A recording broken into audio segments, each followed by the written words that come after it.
Good morning. Hi, Helen. Hiya. Thank you for Okay. joining us. Good morning, That's all right. everyone. Sorry about the start there. I suddenly realised that my Facebook page was live. I was like, oh, nobody wants to see that. Anyway, morning. Hi, Jamie. Hi, Sarah. Say hello in the chat, those of you who are watching, and welcome to Hi, Fem. Welcome to Savvy Says today. So this is a weekly broadcast that we do every 9:30 on a Friday morning, and we talk about lots of different topics. And today I am joined by Helen Moon from EventWell, which I feel very privileged having you here, if I'm honest, because you're a very busy woman at the moment. So thank you so much for coming along. You're welcome. Thanks for having me. That's all right. So say hello. Oh, hi, Steph. How are you? Lovely to see you here. So today we're talking about mental health. Yeah. Do you want to start, Helen, by maybe introducing you and what you're about and EventWell a little bit?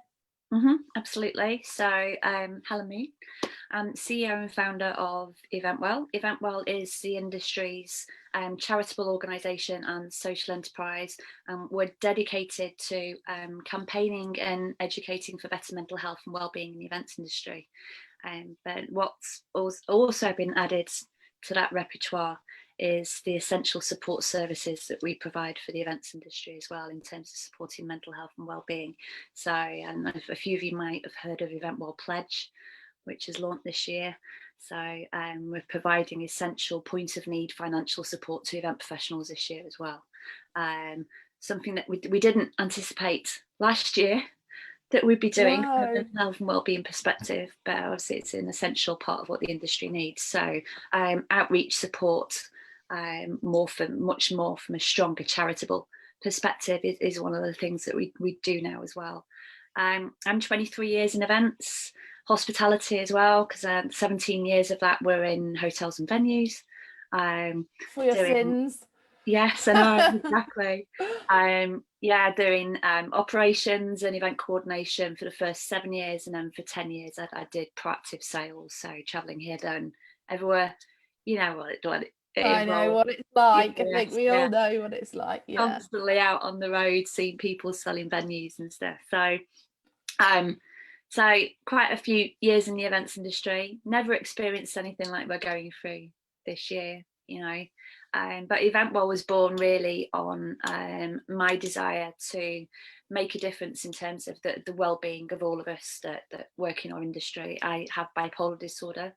I've had it since I was 16, so I do make a bit of a joke that events didn't make me mentally ill, but it helps at times that I am.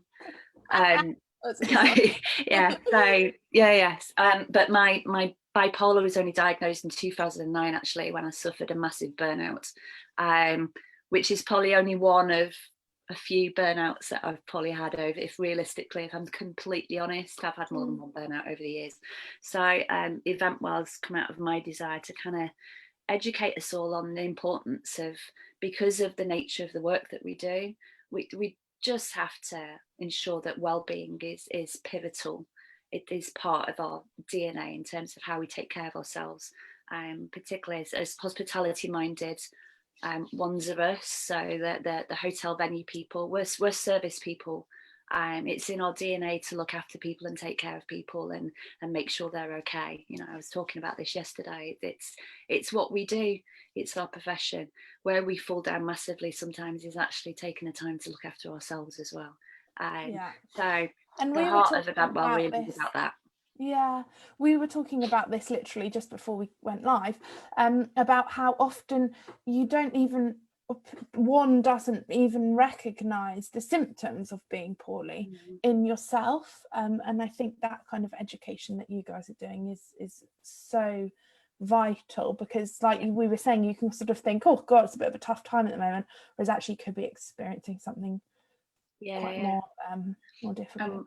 We were saying, weren't we, it's that kind of rhetoric we all have to kind of muster through and carry on going and to keep going, kind of toughen up and keep going, kind of thing. It's that old kind of, I kind of talk about this quite a lot now, kind of to talk openly about it. It's that kind of old white male kind of attitude of kind of toughen up and get on with it type stuff. It's not done any of us any favors over the years. That's true. Yeah. And I think like we just said, every conversation, it feels like at the moment people are saying, well, we just got to keep going, got to push through, and there's light at the end. Like Boris even said it in his speech, there'll be light at the end of the tunnel, and like we've got to see the silver lining. Whereas actually I think worry about when this is over, or when suddenly we can't cope anymore and we just need to stop, like you were saying. And especially this year, it's recognizing as well, that despite how messed up this year is, really, I think they just need to scrap it. 2020 never existed, and we'll just jump from 2019 to 2021 or 2022. We go to 2022, please. Yeah, we do. But it's also recognizing that there's light now. And they kind of have there's almost an analogy that we use, that if you spend too much time focusing on the future, then you can create anxiety, and you create anxieties in yourself. If you spend too much time kind of dwelling on the past, then that can lead to depression. So it's learning to concentrate on the here and now and the present day and what's happening right now, and the stuff that you can. And that's where control comes into it. You can only control your thoughts and your actions. We can't control the situation we're in. It's completely out of our hands. This year has been a write-off for so many people in our industry, because we've lost our two main peak trading periods as well. We lost the March to June, July kind of event period. For a lot of people, the summer period is their peak trading period.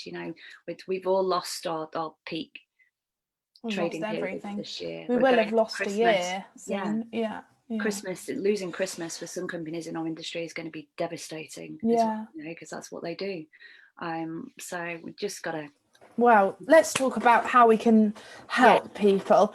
Please fire in the questions if put in the comments if you've got any questions for Helen.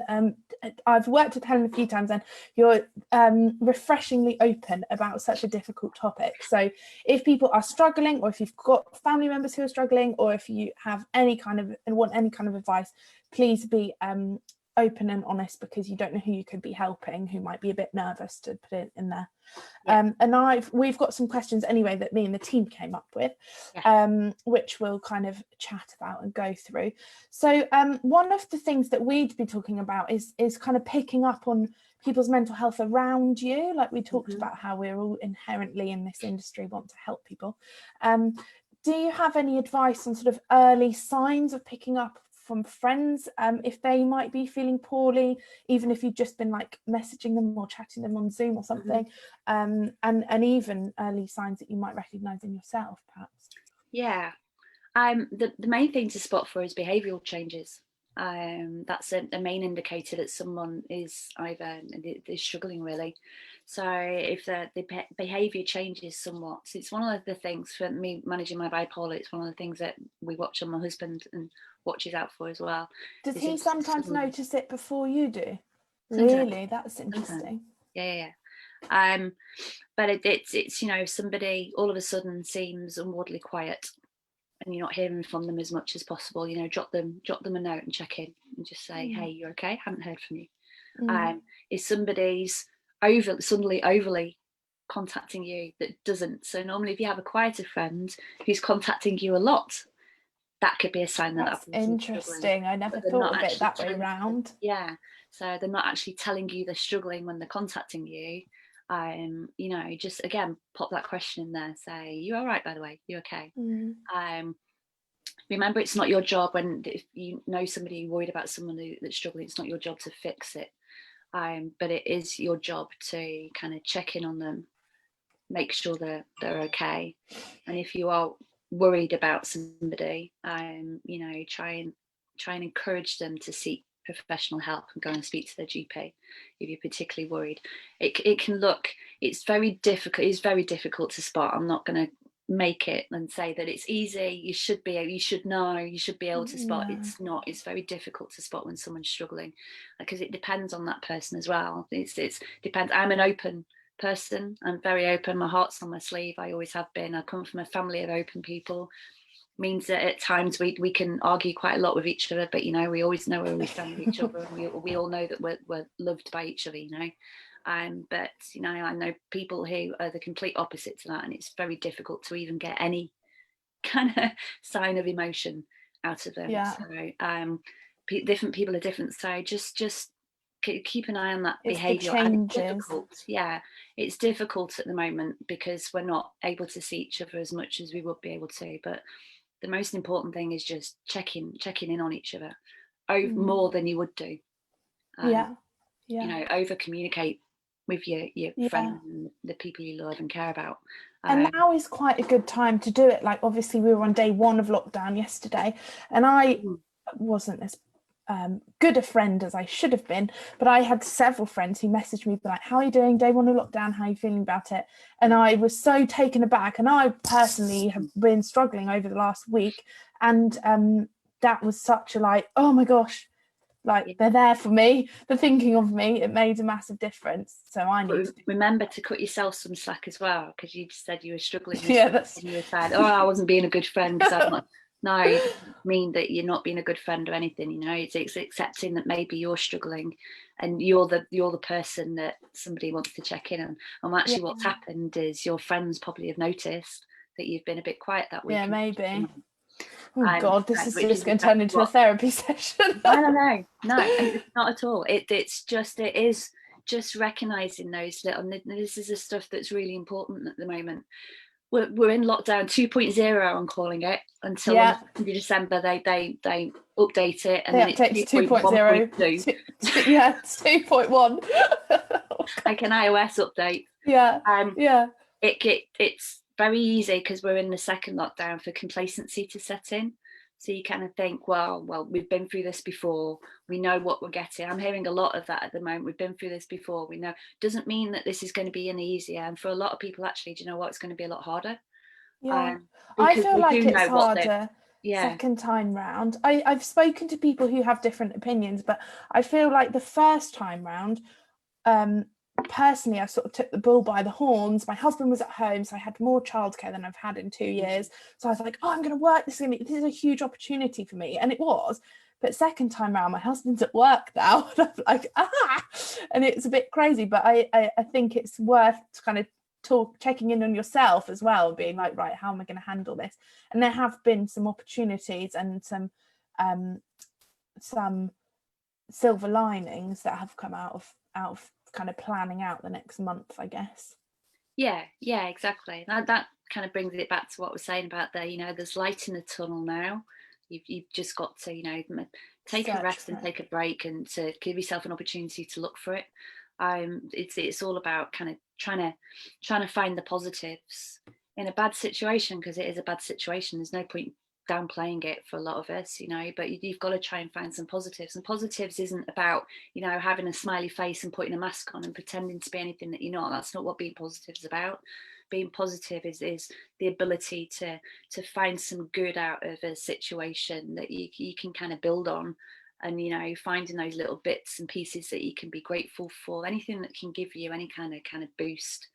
And that's the stuff that's really important. But don't downplay that this lockdown is going to be any different or any more difficult or any easier. The other thing I think which sort of ties into this is try not to compare yourself with others, which when there's so much noise on social media, that's really difficult to do. I've started for the first hour and a half of the day putting my phone in a different room and turning off my emails on my laptop and just getting my head down, because otherwise I just find myself like scrolling LinkedIn or Facebook. I'm like, what am I doing? I'm not even working. It's so easy to be like, oh, they're working loads, they're doing really long hours, or they seem to be really busy and successful at the moment. I should be doing that. That word "should" comes up so much. Shoulda, woulda, coulda. It's called shoulda, woulda, coulda. It's hindsight and stuff like that is a wonderful thing. They kind of say that is one of the drawbacks I say to social media. Social media is an amazing tool by way of communication, how it's changed the way that we connect and communicate with each other. For some people, social media is really important. But for some people, you know, that drawback of that constantly comparing, it's you just got to learn how to switch it off. You just got to be able to switch it off. I'm liking the new Apple update where they've kind of changed it now, where they sort all your apps and stuff for you. So when you look at your apps, you can't see notifications until you physically go into the app folder. Oh, So that's they've changed it now. So if you've gone for the app, the new Apple update, move your apps off your home screen and put them at what they call into their app folders. Interesting. And when you slide over to your apps at first, when they're all sorted in the folders, you can't see any badges or buttons, so there's no notifications there as well. Your notifications will still come up on your home screen when it's locked. But you can turn those off if you want to. So switch those off. If you do a lot, because I find I read WhatsApp messages in groups and I don't even like need to read them, or it's not even relevant to me and I'm not even going to answer. I just do it to get rid of the red dot. Like, oh god, just to kind of neaten my mind a little bit more. Yeah, you're the same as me, so you've probably got mummy WhatsApp groups. They are the worst, by the way, people. Mummy WhatsApp groups. The school WhatsApp group on Tuesday had 49 notifications because somebody had asked a question. Everyone just went. The school one, you must have loads of people on there as well. Oh gosh. Do you scroll through them all and read them, or you just ignore? I kind of look at it and kind of, oh no, yeah. It used to be the nursery one used to be exactly the same. So mummy WhatsApp groups. Try and avoid mummy WhatsApp groups if you can. But yeah, it's, you know, turn your notifications off on your phone. To be honest with you, you don't need them. It's just your way of your phone controlling your life. Do you know, I watched, I mean, this is completely unrelated to mental health now, but I watched this program on, I think it must have been on Apple, and how they are so successful, and that having, when a message comes up or when a Facebook alert comes up or something, the adrenaline is the same as like taking some sort of drug for that second, apparently, and that's why people get addicted to it. Yeah, it's dopamine. So this is completely mental health related, by the way. So it's dopamine. So what happens when you get a notification, you get a dopamine shot effectively, and they say that the addiction to phones and social media is actually worse than narcotics because you get a higher dose of dopamine than taking a dose of coke, I suppose, or cocaine, or anything like that, which is and cocaine addiction is one of the most dangerous forms of narcotics addiction, actually. So aside from they say it's high, and what happens with dopamine is when you get a shot of dopamine, your brain actually creates dopamine receptors in your brain because your brain wants more of it. It's a pleasure hormone. So there's four main hormones. So serotonin is your happy hormone, dopamine is your pleasure hormone. My brain's gone blank in terms of the other. It'll come to me, but yeah, so you have to watch for that, and science has proved that is the case. So that's why we have such an affiliation and contact with our phones, because basically a lot of us are already addicted to them. So so that's a great tip for over lockdown to try and deal with that mental health, is turn all your notifications off, or put your phone in another room for a couple of hours. And that new Apple update as well, you can actually put your phone into do not disturb from a certain time. So when you pick it up, it's kind of going, sleep well. There's a message on it going, sleep. So you look at it and kind of go, oh no, I'll put it back down. That's clever. I should be doing something else. So I think that in a way they are trying to not so much stop you from using your phones, but I think they're trying to promote healthier use of technology and devices. Good, probably because they've been so judged. So what have we got on here? Let's see. Sarah's saying the weather is worse right now, so not getting out for walks in fresh air as much. That's seasonal affective disorder is a real thing. It can, people get I'm actually in the winter. Trying really hard to ignore the weather and just wrap up really warm. It's the fact that it's colder. It's dark nights, the fact that we have less daylight hours, so it can affect people's mood and how they feel, so kind of watch for that. the one thing I'd say in terms of getting active and going out, just, you know, wrap yourself up warm and get out as much as you can. Fresh air and getting out in the fresh air and oxygen and all of that is so, so good. EventWell was starting a new thing actually on a Sunday. We're hoping to get it started kind of over this week. It might be next weekend. But it's a thing that I've been doing with another group on a Sundays between 9 and 2 in the afternoon. You go out for half an hour and you can either run it or you can walk it. You pay £5 to charity as your admission, and each week there's a different charity that the money goes to, and everybody's in little teams, so you're all competing with each other as well, so it kind of gives you that added motivation to get out because you're not doing it on your own, you're actually part of a team. And if you clock up the most it's the team that clocks up the most kilometres. That's clever. That gets shout out. So it's really clever the way it's set up. So EventWell's going to be doing a similar thing with money going to EventWell Pledge, and then the week after it'll go to Mind, then EventWell week after Sane, and then EventWell week after Samaritans. So the funds will go to the 4 charities basically. But that's one of the things we're going to get that up and running in the next 2 weeks. That's a great idea. Motivation. Well, send me the details, or put the details maybe in this feed, so people can, when you get them, so people can have a look at it. It's a really good idea. Well, I had, this is really random, but it's helped my mindset. I had a conversation with my brother ages ago when the weather was really hot, and I phoned him up, and he just got back from a run, and he was like, hang on a minute, I've just got back from a run, I just need some water. And I was like, how have you been running? It's so hot outside. And he said, well, it just has to be done, doesn't it? And I thought, that's really interesting point of view. And I've tried to take that now with going for walks, even when it's cold. I'm like, this is a job I have to do. Just like I have to reply to emails. I'm like, I have to go for a walk. And then 5 minutes in, or as soon as I'm out of the house, I'm feeling great. And it's not a job anymore. Yeah. That's the secret, what you've just said there. 5 minutes when you get back in the house, you're feeling great. So the one thing I would say is if you want anything to motivate you when it comes to exercise, it's always remember. So that endorphins and serotonin happens when you exercise. So that's the other one, endorphins. Oxytocin is the other one. So oxytocin is your love hormone. Endorphins is your pain reliever. So it's another happiness hormone, and serotonin is your happy hormone. Dopamine is your pleasure hormone. So when you exercise, it's serotonin and endorphins that you release. So that's why you feel good afterwards. So if you want any kind of motivation, it's always remember the way you feel after you've done an exercise class, or after you've been out for a walk, or after you've been out for a run. So remember how it makes you feel, and just do more of it. If anything makes you feel good, do more of it. You know, it's good. And we are allowed to do more than one exercise a day at the moment, this lockdown, aren't we? Yeah, we are allowed to go outside and exercise. I'm a bit gutted that my power pump and my yoga class has been cancelled, but EventWell's got a solution for that as well, that we've got launching in 2 weeks' time. We've got EventWell Fit launching in 2 weeks' time, which is our virtual gym. That's cool. Yes, and all of our instructors are subscription basis. Yes, so people can either pay for individual classes, they'll be about £6 a class, or they can pay a monthly subscription, which will be about £25-30 a month.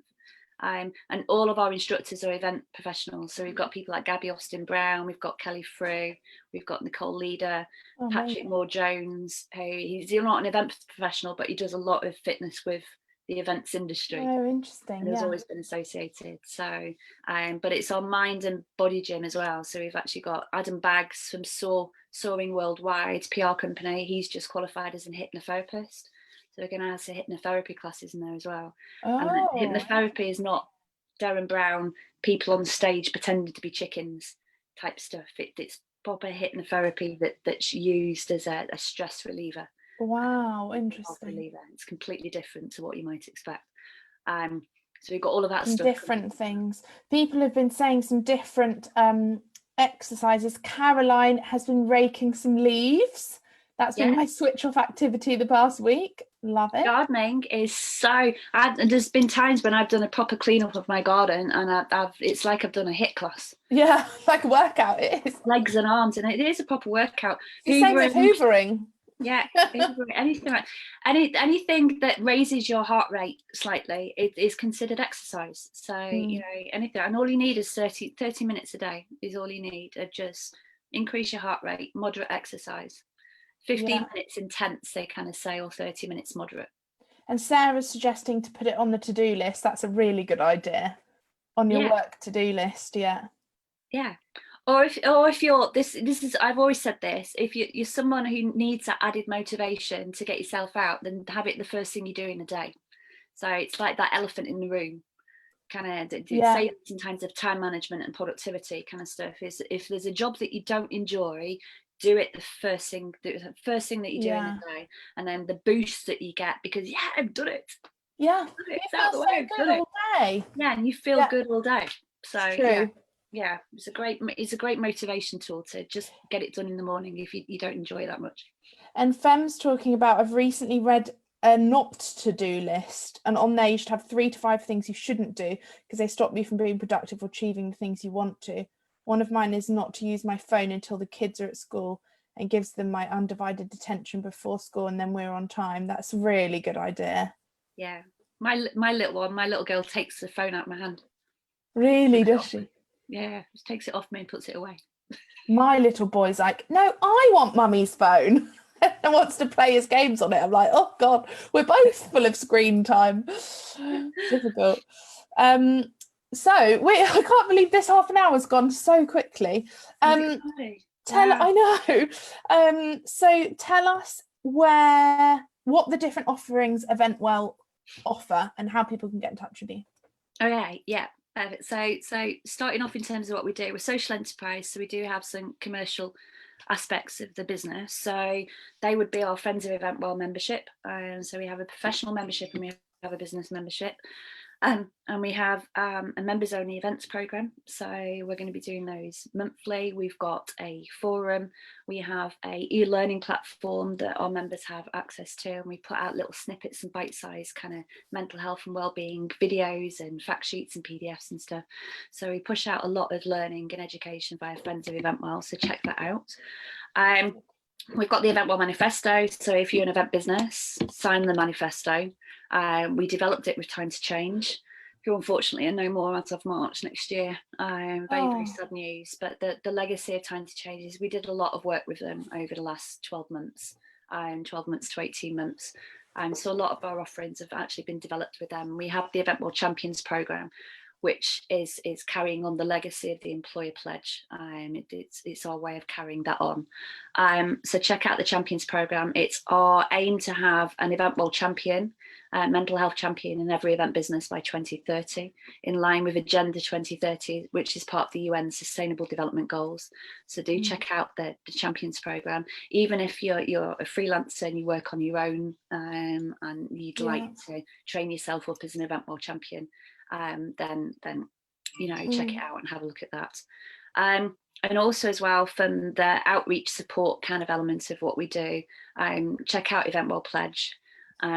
If you have been made redundant, if you've lost work, you're struggling in terms of that disposable income because you might still be on furlough money, just check it out. We've got grocery shops. We can help if you've got a child's birthday coming up, or even Christmas coming up and you're struggling. We can give you some money to at least buy some presents, put a Christmas dinner on the table. Oh, Helen, that's wonderful. So so we have all of that, and there's no, it's confidential. The only people that you would speak to are people at EventWell, and it's a very simple process. You just need to tell us your circumstances. We believe you because obviously we're in the thick of it as well. So you don't have to go into too much detail. We understand how difficult that can be for somebody. We know how difficult just asking. That is a big thing would be really difficult to do. Yeah. And these are all coming from pledges that people have made in the events industry. So we can only offer these grocery shops because other event professionals are pledging grocery shops. So there are people in the industry that want to help. Even people that are struggling themselves are pledging these grocery shops. So we can't urge enough that, if a 25 or £50 grocery shop will give you a real boost this week or this month or even the lead up to Christmas, then please just contact EventWell and come and get yourself some help. Amazing. we recognise how important that is for mental health, which is why it's one of our offerings, you know. But yeah, do check it out. Well, thank you from us and from the event industry for everything you're doing. Incredible, really impressive. And thanks for coming on. You're welcome. Thanks for having me. And you must come on again, because we've still got about 5 questions for me to ask. I know, exactly. Just a little bit, 1 minute, about what Selling Savvy are doing as well over lockdown. We've put together a series, which I'll show you now, of 3 different offerings, starting from completely free, which is our Selling Savvy Says Lockdown series, of which this is the first one, which is wonderful. So every week for the next 3 weeks throughout November, we've got different topics talking about LinkedIn, styling for business in a virtual world. We've got a wonderful guest speaker coming on to talk about how we should be styling in the kind of virtual world, and rebuilding your confidence as well post-lockdown, which lots of people who've been made redundant or even just furloughed or even still working, everyone is struggling with confidence at the moment. We've also got amazing group mentoring and support, which there's lots of different dates available, and it's in a group, maximum of 5 people per session. I think Becky's, oh well done, Becky's done it. Becky's put in the links in the comments as well, so that you can come along, ask us any question, or talk about a topic that you want a little bit of miniature training on, and we can help you there. And then lastly, we've got the lockdown package, which is a weekly session to give you some structure, some support, some upskilling on those vital topics that everybody's going to need to learn, and be ready for when we go back to normal, like virtual selling, selling through a crisis, how to plan ahead when we don't know what the rules are going to be, how to kind of strategize when we don't know what's going on, and then about personalizing relationships, because as we know, it's all about relationships at the moment, and not the hard sell. So yeah, that's a little bit about us as well. And thank you so much, Helen. Thank you. You'll come on again and we can do it. I will. Your advice. Yeah, no. And bye, guys. Speak to you soon. I'm waving at my phone. That's what I was looking down there. See you later. Bye. Bye.